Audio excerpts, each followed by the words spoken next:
अमन का दिल सीने से बाहर निकलने को था। कंधे पर किसी का ठंडा हाथ था।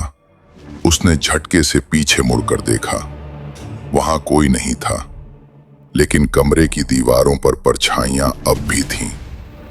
3 परछाइयां, जबकि वो अकेला खड़ा था। कौन है वहां? अमन की आवाज कांप रही थी। अचानक हॉल की छत से लटकी पड़ी झूमर हिलने लगी, जैसे किसी ने उसे जोर से धक्का दिया हो। पूरे कमरे में एक अजीब सी कराहट गूंज उठी। तू यहां क्यों आया? अमन टॉर्च उठाकर इधर उधर रोशनी डालने लगा, मगर रोशनी बार बार झपक कर बुझ रही थी। उसी पल उसे याद आया कि जेब में बीड़ी और माचिस है। उसने जल्दी से माचिस जलाई। छोटी सी लौ में उसने देखा, दीवार पर अब 5 परछाइयां थीं। उसकी सांसें तेज हो गईं। ये क्या हो रहा है? तभी अचानक कमरे के कोने से हल्की रोशनी चमकी, जैसे किसी ने दिया जलाया हो। अमन धीरे धीरे उस ओर बढ़ा। कोने में एक टूटी मेज पर पुरानी लालटेन रखी थी, मगर उसमें आग किसने जलाई?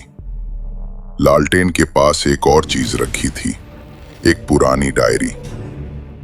अमन ने कांपते हाथों से डायरी उठाई। धूल झाड़कर उसने पहला पन्ना खोला।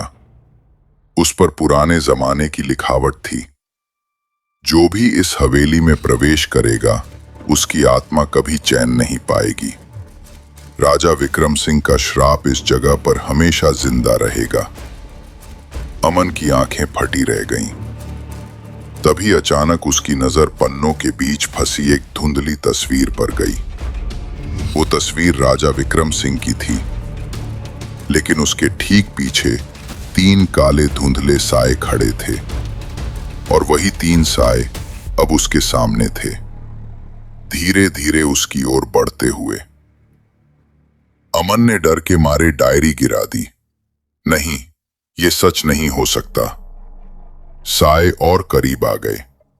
एक साया उसके कानों के पास आकर फुसफुसाया, तू अब हमारा हिस्सा है। अमन चीख पड़ा।